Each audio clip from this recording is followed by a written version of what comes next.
Assalamualaikum warahmatullahi wabarakatuh. Kita jumpa lagi di daring kita.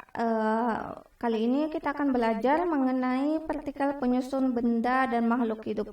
Ada di bab 8. Kalian buka buku kalian halaman 95. Oke, sudah. Nah, kita lanjut saja ya untuk memperpendek durasi video. Nah, ini kalian bisa lihat di sini petani yang sedang memupuk tumbuhan.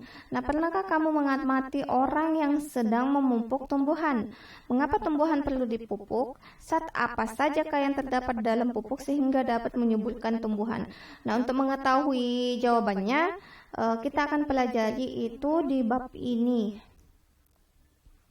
Kita lanjut. Ini Ibu sudah buatkan slide-nya biar lebih mudah memahaminya. Nah, Tuhan itu sudah menciptakan manusia, berbagai proses yang dibutuhkan oleh makhluk hidup untuk menjalankan kehidupannya. Misalnya fotosintesis pada tumbuhan. Nah, kalian masih ingat fotosintesis? Itu kalian pelajari di kelas 7. Nah, peristiwa fotosintesis pada tumbuhan itu berperan menyediakan oksigen untuk manusia dan hewan. Nah, kalian amati tumbuhan. Jika tumbuhan yang memiliki daun, semua tumbuhan memiliki daun, jika daunnya sudah tua, itu akan jatuh ke tanah dan akan menjadi sampah dan akan mengalami proses pembusukan dan penguraian. Nah, dari proses pembusukan dan penguraian ini, daun akan diubah menjadi zat-zat yang lebih sederhana dan dapat digunakan sebagai pupuk kompos. Nah, dari penjelasan itu, kita mengetahui bahwa di alam ini terjadi proses pembentukan zat-zat seperti pada fotosintesis dan juga penguraian seperti pembusukan daun. Nah, zat-zat yang ada di alam ini tersusun atas partikel yang sangat kecil yang disebut atom. Nah, ini yang akan kita pelajari di bab ini. Proses fotosintesis terjadi dalam kloroplas, yaitu organel daun yang mengandung klorofil. Nah, perhatikan gambar 81. Nah, ini gambarnya ada di buku kalian. Kalian tinggal buka di gambar 81 tentang struktur penyusun daun dan molekul klorofil. Nah, ini gambarnya struktur penyusun daun. Jadi daun itu terdiri atas molekul-molekul klorofil. Nah, ini kalian bisa lihat susunan, ada sel daun, kloroplas, atom magnesium, atom karbon. Nah, ini molekul klorofil. Yang menyusun klorofil ada atom karbon, ada atom magnesium. Kita lanjut. Nah, pada proses fotosintesis, tumbuhan itu memerlukan CO2 dan H2O. Jadi, untuk berfotosintesis, tumbuhan memerlukan karbon dioksida dan air. Nah, tumbuhan itu menyerap sinar matahari sebagai sumber energi untuk menjalankan reaksi fotosintesis. Nah, dari karbon dioksida dan air tadi diubah menjadi glukosa. Nah, ini reaksi kimianya C6H12O6. Nah, tahukah kamu bahwa klorofil sendiri merupakan senyawa yang tersusun atas beberapa atom? Nah, klorofil itu terdiri atas beberapa atom, yaitu karbon, hidrogen, oksigen, nitrogen, dan magnesium. Molekul glukosa mempunyai atom penyusun, yaitu karbon, hidrogen, dan oksigen. Atom-atom penyusun molekul glukosa tersebut sama seperti atom-atom yang terdapat dalam molekul karbon dioksida dan H2O. Nah, bagaimana atom-atom itu dapat mengalami penyusunan kembali untuk membentuk senyawa baru? Nah, melalui reaksi kimia. Nah, melalui reaksi kimia, zat-zat dapat bereaksi dan membentuk zat baru yang mempunyai sifat kimia yang berbeda dengan zat asalnya. Contohnya pada pembentukan glukosa. Nah, ini bisa kalian baca di buku kalian ini. Kita lanjut. Nah, kita belajar materi yang pertama bagian A tentang partikel dalam benda dan makhluk hidup. Nah, ayo kita pelajari molekul dalam benda dan tubuh makhluk hidup, atom dan partikel penyusunnya. Istilah pentingnya ada molekul, atom, dan ikatan kimia. Nah, di sini ada partikel. Partikel itu adalah bagian terkecil dari suatu materi yang masih mempunyai sifat materi itu. Nah, partikel ini dibagi lagi menjadi dua, ada yang berbentuk atom, ada yang berbentuk ion. Nah, atom sendiri adalah bagian terkecil dari suatu unsur yang masih memiliki sifat unsur tersebut. Nah, gabungan dua atau lebih atom itu melalui ikatan kimia. Nah, gabungan dari dua atom ini melalui ikatan kimia akan membentuk namanya molekul. Sedangkan ikatan kimia adalah ikatan antar dua atom atau molekul. Jadi kalian harus ingat ini ya, istilah-istilahnya. Lanjut. Contohnya rambut. Jadi semua yang ada di tubuh kita itu memiliki unsur-unsur molekul.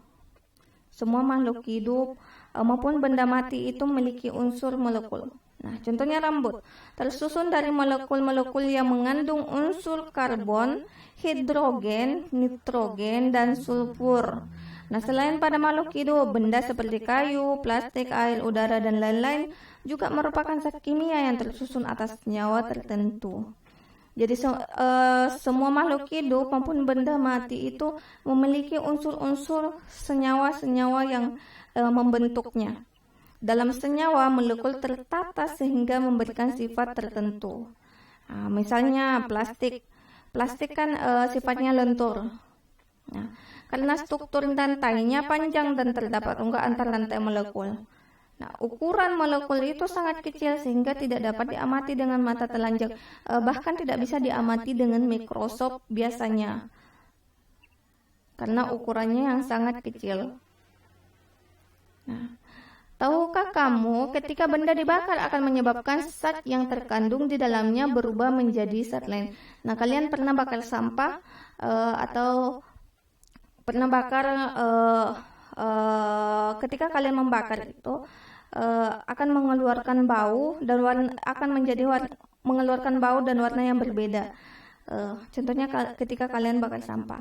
Nah, terbentuknya zat baru tersebut ditandai oleh warna dan bau yang berbeda. Bila bau yang kamu cium berbeda, berarti senyawa dan unsur-unsurnya juga berbeda. Nah, ketika suatu benda itu dibakar, dia akan berubah menjadi zat lain. Dan unsur-unsur ataupun senyawanya juga akan berubah.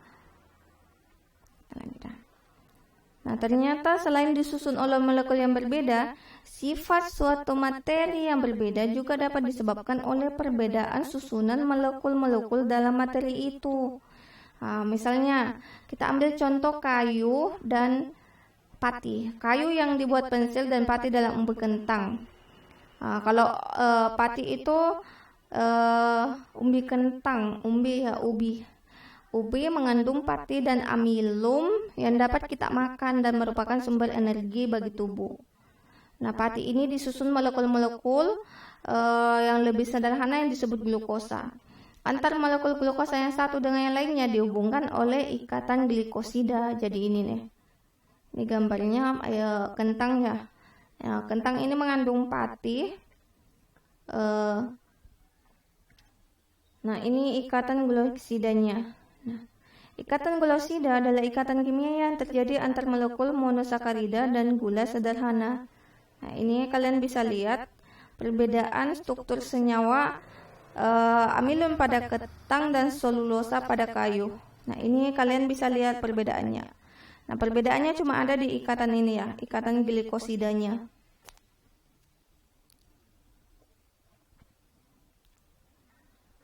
Nah, molekul glukosa yang menyusun amilum tersusun dari atom C, karbon, hidrogen, dan oksigen dengan perbandingan tertentu.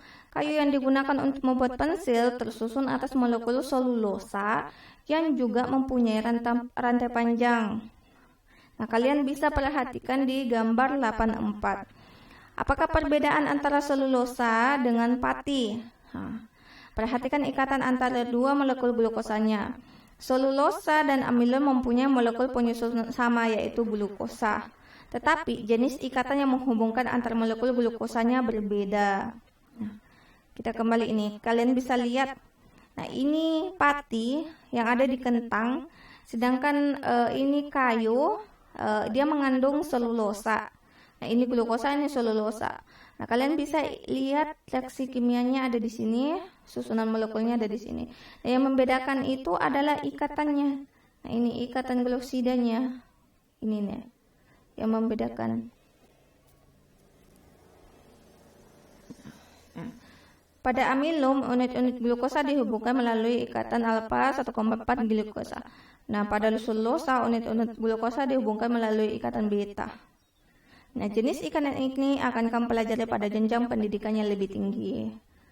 Nah, itu. Nah, kita lanjut. Pada contoh-contoh senyawa yang telah kamu pelajari. Nah, kalian sudah pelajari tadi senyawa-senyawanya. Nah, tiap senyawa mempunyai rumus molekul tertentu. Rumus molekul menunjukkan jenis atom yang menyusun suatu molekul dan perbandingannya. Nah, contohnya gambar 85. Nah, ini gambar 85. Molekul air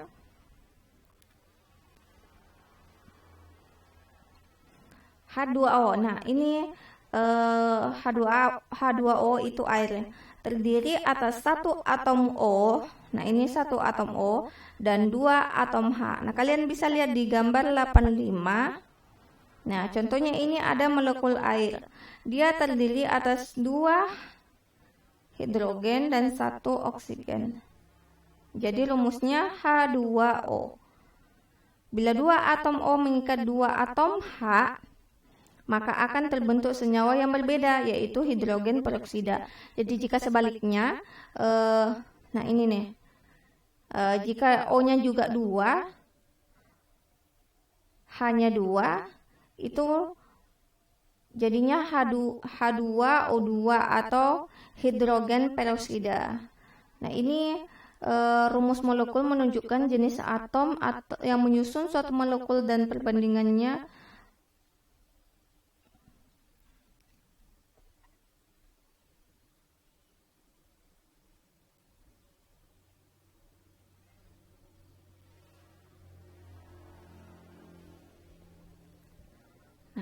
Berdasarkan uraian tersebut, dapat kamu pelajari bahwa bahan yang berbeda tersusun oleh zat-zat yang berbeda. Zat-zat yang berbeda mempunyai perbedaan jumlah dan jenis atom penyusun.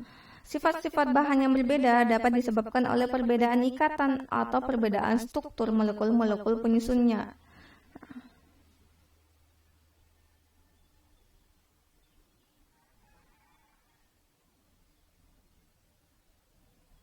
Kita lanjut.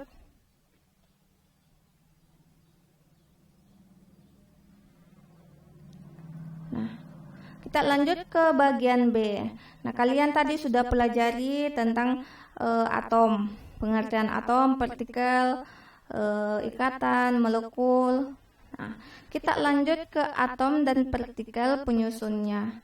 Nah, ini ada partikel subatom, nomor massa. Yang pertama kita pelajari partikel subatom. Nah, pada bagian sebelumnya kalian sudah belajar tentang atom. Atom itu merupakan unit terkecil penyusun molekul. Nah, ternyata meskipun atom sudah sangat kecil, ternyata masih ada lagi yang sangat kecil. Materi yang sudah sangat kecil ini ternyata tersusun atas bagian yang lebih kecil lagi, yang disebut partikel subatom. Bagaimana kita tahu bahwa atom tersusun atas partikel subatom? Nah, perhatikan warna lampu pada gambar 86. Nah, tiap-tiap lampu tersebut mengandung gas mulia, helium, neon, argon, kripton, dan xenon. Nah, kita lihat gambarnya. Nah, ini gambar 86. Nah, inilah yang dinamakan partikel subatom. Jadi di bawahnya atom ada lagi yang lebih kecil yang namanya partikel subatom. Nah, lampu-lampu tersebut mengeluarkan cahaya berwarna-warni setelah dialiri arus listrik. Gas-gas yang dilewati oleh arus listrik tersebut berpencar sehingga menghasilkan cahaya berwarna-warni. Cahaya itu muncul karena adanya loncatan elektron yang terdapat di dalam atom gas. Tahukah kamu apakah elektron itu? Nah, kalian disuruh cari tahu nih elektron apa. Nah, atom itu tersusun atas partikel penyusun atom atau partikel subatom. Atom itu terdiri atas 4 subatom ya. Kalian harus ingat ada 4, ada neutron. Ini ada neutron. Nah, ini subatom. Ada neutron, proton, elektron. Oh, cuma 3. Nah, neutron dan proton membentuk inti atom. Nah, ini dia ada di tengah, proton dan neutron. Elektron menempati kulit atom yang ada di sekitar inti atom. Nah, elektron ini ada di luar di kulit atom. Sama ada di sekitar inti atom. Elektron tersebut bergerak mengelilingi inti dengan kecepatan tinggi membentuk awan elektron. Elektron dan proton merupakan partikel subatom yang mempunyai muatan berlawanan. Nah, ini kalian bisa lihat proton, neutron itu positif. Nah, elektron ini bermuatan berlawanan muatan antara elektron dan proton. Karena protonnya positif, maka elektronnya negatif karena berlawanan muatan. Sedangkan neutron tidak bermuatan. Nah, neutron ini tidak bermuatan. Jadi yang bermuatan positif ini proton. Elektron memiliki muatan negatif, sedangkan proton tidak memiliki muatan positif. Nah, ini gambarnya.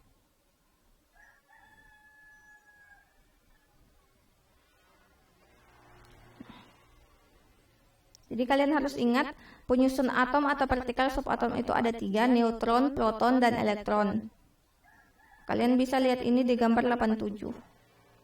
Jadi proton dan elektron itu selalu bermuatan berlawanan. Protonnya positif, elektronnya negatif, dan neutron itu tidak bermuatan. Kita lanjut.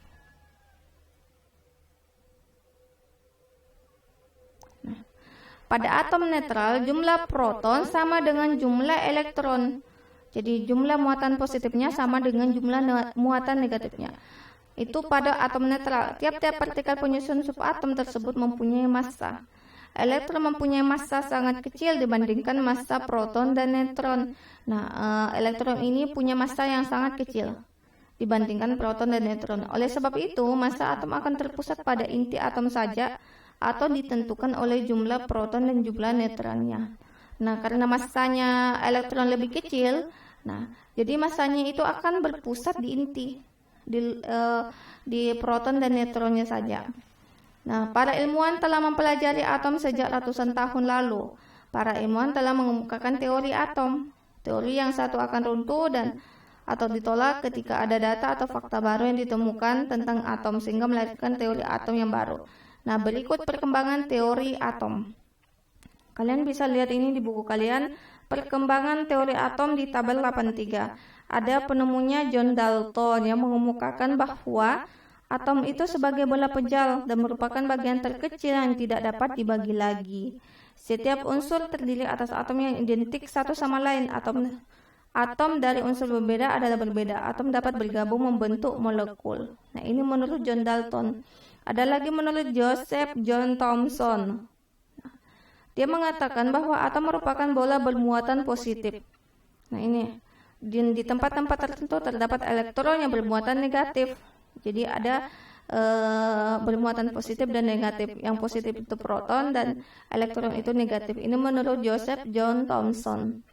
Kalau menurut Ernest Rutherford, atom berbentuk bola yang di tengah-tengahnya terdapat inti atom. Nah, ini inti atom yang bermuatan positif dan pusat massa. Sedangkan elektron bergerak berputar mengelilingi inti atom. Jadi bergerak berputar mengelilingi inti atom. Itu menurut Ernest Rutherford.